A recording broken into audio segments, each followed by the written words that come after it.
पलवल शहर में ताऊ देवलाल पार्क के समीप बनाए जा रहे फुट ओवर ब्रिज को लेकर लोगों ने रैंप बनाने की मांग की है, जिसको लेकर लोग उपायुक्त से मिलने के लिए पहुंचे। ताऊ देवीलाल टाउन पार्क के सामने से जिला उपायुक्त कार्यालय तक बनाए जा रहे फुट ओवर ब्रिज पर बाइक चालकों के लिए रैंप बनाने की लोगों ने मांग की है। कैंप मार्केट एसोसिएशन ने इस संदर्भ में ठेकेदार से कहा था, लेकिन उसने मना कर दिया। इसके बाद अब लोग जिला उपायुक्त और राजमार्ग प्राधिकरण के अधिकारियों से मिलकर गुहार लगाने की योजना बना रहे हैं। बता दें कि ताऊ देवीलाल टाउन पार्क के सामने करीब 2.5 करोड़ रुपए की लागत से फुट ओवर ब्रिज बनाया जा रहा है। ये फुट ओवर ब्रिज सीढ़ियों का बना हुआ है। कैंप मार्केट एसोसिएशन के प्रधान आशु राजपाल और वरिष्ठ समाज सेवी अशोक सरदाना का कहना है कि फुट ओवर ब्रिज पर सीढ़ियों के साथ रैंप भी बनने से बाइक चालक भी आसानी से फुट ओवर ब्रिज का लाभ उठा सकेंगे और इन्हें कैंप मार्केट जाने के लिए ज्यादा लंबा नहीं जाना पड़ेगा। इससे उनके समय और धन की बचत होगी। ठेकेदार के मना करने के बाद अब वह जल्द ही जिला उपायुक्त और राजमार्ग प्राधिकरण के अधिकारियों से मिलेंगे तथा फुट ओवर ब्रिज पर सीढ़ियों के साथ रैंप बनाने की मांग रखेंगे। उन्होंने कहा कि व्यापारियों की ये पुरानी मांग थी, जिसे सरकार ने मानते हुए फुट ओवर ब्रिज बनाने का कार्य तो शुरू कर दिया, लेकिन ये फुट ओवर ब्रिज केवल सीढ़ियों का बनाया जा रहा है, जबकि उनकी मांग थी कि सीढ़ियों के साथ साथ फुट ओवर ब्रिज पर रैंप भी बनाया जाए, जिससे कि दुपहिया वाहन चालकों को भी इसका लाभ मिल सके। उन्होंने कहा कि वह जल्द ही इस मामले में हरियाणा के खेल राज्य मंत्री गौरव गौतम से भी मिलेंगे। आशु जी, आप कैंप मार्केट के प्रधान हैं। आज कैंप मार्केट के जो लोग हैं वो पुल के विरोध में उतरे हैं, क्या कारण? नहीं, कोई विरोध में नहीं उतरे। पुल का विरोध कोई नहीं है। हमारे मार्केट के संरक्षक अशोक सरदाना जी, मार्केट के संरक्षक अशोक ढिंगड़ा जी और हमारे मार्केट के सचिव जीतू कामरा जी, पवन नारंग जी मार्केट के सचिव और हमारे मन्नू अरोड़ा जी, गुलशन आहूजा जी कोषाध्यक्ष मार्केट के और अपने मार्केट के सभी साथी, अपना टेनिस वर्मा जी, हम सब मार्केट के लिए विरोध के लिए नहीं उतरे। हमने ये सरकार को लिखित रूप में ज्ञापन दिया था, भाजपा सरकार को, कि हमें जो यहाँ पर आबादी है 2 सिविल लाइन की, Panchvati colony 2 civil line, 4 civil line, Panchvati colony, Asapta, Soloti, Phulwari, Kushtipur number 1, 2, बरोला, ये सारे काम जवाहरनगर कैंप मार्केट को लगते हैं। वो रोंग आते थे, उससे बाजार का काम भी बहुत खत्म हो गया था।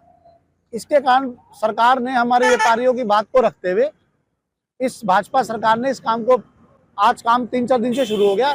हम व्यापार मंडल की तरफ से भारतीय जनता पार्टी को पलवल के खेल मंत्री श्री गौरव गौतम जी का दिल से आभार प्रकट करते हैं और NHE का भी आभार प्रकट करते हैं। लेकिन दूसरी और अभी हमने जो कॉन्ट्रैक्टर हैं यहाँ पर अपना जो काम चल रहा है, उनके साथ एक भाई और हैं, देशवाल जी हैं, उनसे हमने संपर्क साधा।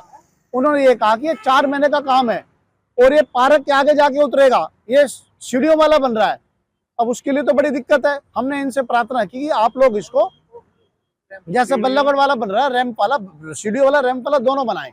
उससे क्या होगा, बुजुर्गों को आने जाने में असुविधा नहीं होगी और जिससे स्कूटी भी चढ़ जाए ऊपर, इधर से स्कूटी सीधा ऊपर चढ़, सीधा वहां जाके उतरेंगे ताऊ देवीलाल पार्क पे। तो हम खेल मंत्री जी से भी निवेदन करेंगे, NHI के जो अधिकारी हैं, एक्शन साहब मिस्टर धीरज कुमार जी, उनसे भी अभी टेलीफोन पर संपर्क साधा है। ऑफिस इनका भद्रपुर बॉर्डर पे है। उन्होंने ये कहा है कि भाई आप लोग ऑफिस आ जाओ। हम देखिए मार्केट की पूरी टीम उठ के ऑफिस आए, बैठ रहे कि आप पलवल के निवासी हैं तो आपसे पलवली मुलाकात हो जाए। उनसे निवेदन किया, उन्होंने कहा ठीक है जी, संडे को मुलाकात कर लेते हैं। तो हम अधिकारियों से भी और पलवल और हरियाणा के खेल मंत्री, पलवल के विधायक गौरव गौतम जी से भी निवेदन करेंगे कि इसमें बाजार दोनों स्टेयर्स भी दी जाए और पैदल चलने का रास्ता, स्कूटी का रास्ता भी दिया जाए। अधिकारी की तरफ से, NHI के अधिकारी की तरफ से क्या आश्वासन दिया गया? अधिकारी ने ये कहा है जी, हम आपसे संडे से मुलाकात करेंगे। हम लिखित रूप में अधिकारी को ज्ञापन भी देंगे, मंत्री जी को भी लिखित रूप में ज्ञापन देंगे। मंत्री जी के सहयोग से हमें पूरा विश्वास है, तो अधिकारी भी और मंत्री दोनों मिलकर हमारी बात को पूरा रखेंगे और उसको पूरा खरे उतारेंगे। जैसे अभी सीडीओ वाला बताया जा रहा है, सीडीओ वाला बन रहा है, अगर सीडीओ के साथ रैंप नहीं मिलता है तो व्यापारी विरोध करेंगे। देखो वो बात की बात है, लेकिन ऐसा लगता नहीं, विरोध तो हम आए हैं, हम किस लिए आए हैं, विरोध ही तो कर रहे हैं इस बात का कि भाई हमें दोनों सुविधाएं दी जाए, ताकि जनित को। अकेला व्यापारियों का काम नहीं है, इतनी बड़ी कॉलोनी है, इसको लगती है, बहन बेटी का निकलने में बड़ी दिक्कत होगी। अब स्कूटी से बहन बेटी आराम से मार्केट आ जाएंगी, तो इसलिए सबको देखते हुए व्यापारियों के हित के लिए, सबके हितों की बात है, पूरे प्रयास रहेंगे कि इसमें हम रैंप के साथ साथ दोनों काम मिलकर। हाँ, संडे को हम सभी व्यापारी राज्य मंत्री जी से भी मिलेंगे उनको भी लिखित रूप में ज्ञापन देंगे और NHAI के अधिकारियों से भी मिलेंगे। दादा जी, आज आप आए हो यहाँ जो फुट ओवर ब्रिज बनाया जा रहा है वो केवल सीढ़ियों का बनाया जा रहा था, लेकिन व्यापारियों की मांग है कि सीढ़ियों के साथ रैंप दिया जाए। तो NHAI के अधिकारी से या किसी नेता से कोई वार्तालाप हुई, क्या आश्वासन मिला है? देखो, हमें आज ही जानकारी मिली है कि ऐसे ऐसे खड्डे उड्डे खुदे पड़े हैं और इसमें जो है ये बना रहे हैं सीढ़ियों वाला।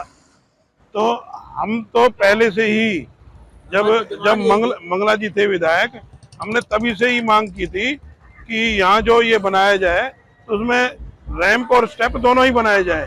और आज जब जानकारी मिली कि खाली स्टेप ही बन रहे हैं, रैंप नहीं बन रहा, तो हम इसका इसलिए विरोध कर रहे हैं।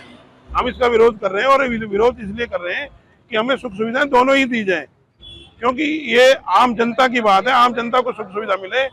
आज जो ये स्टेप बना रहे हैं, बुजुर्गों की तो बहुत दूर की बात है, जो यंग आदमी भी स्टेप पे चढ़ना पसंद नहीं करते, उनमें अब इतनी पहले वाली ताकत नहीं रही। और आगे जो और समय आना है उनमें स्टेप पे चढ़ना हर किसी के लिए मुश्किल हो जाएगा। तो उस चीज का बनाने का फायदा ही क्या है? बीजेपी सरकार है और हम जो गौरव गौतम जी हैं, खेल मंत्री हैं, वो भी इंटरेस्टेड हैं कि पलवल के अंदर आधुनिक सुख सुविधा वाला सिस्टम बने। तो उनसे भी हम आग्रह करेंगे, अनुरोध करेंगे, वो भी हमारी बात को मानेंगे। NHAI से वालों से भी मिलेंगे और आशा और उम्मीद ये है कि ये काम पूरा हो जाएगा।